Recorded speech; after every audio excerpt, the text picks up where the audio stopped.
Hi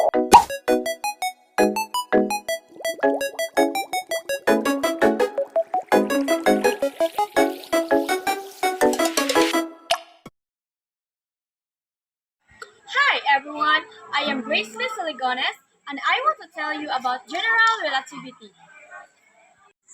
We just spent a good amount of time in learning Einstein's theory of special relativity, which he developed in 1905.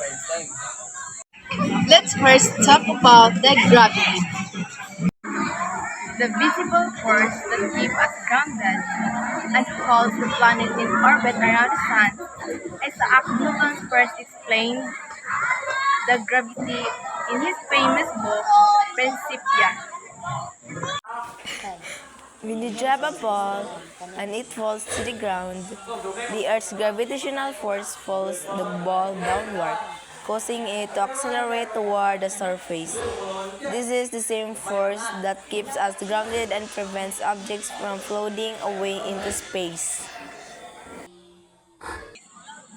Newton's ideas were groundbreaking, but they didn't explain everything. He thought of gravity as a magical force that acts instantly across any distance. Now, if you roll a marble near the edge of a handkerchief, the marble will spiral toward the bowling ball not because it's pulled by an invisible force, but because of the curve in its surface.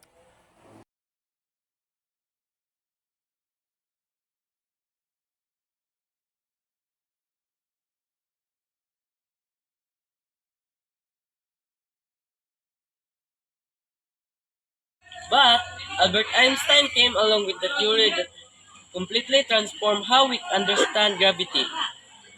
Before Einstein, everyone thought of space and time as separate things. Space was just the vast emptiness where planets and stars existed. But Einstein discovered that space and time are connected in a single fabric called space-time. And he also found that the speed of light is always the same.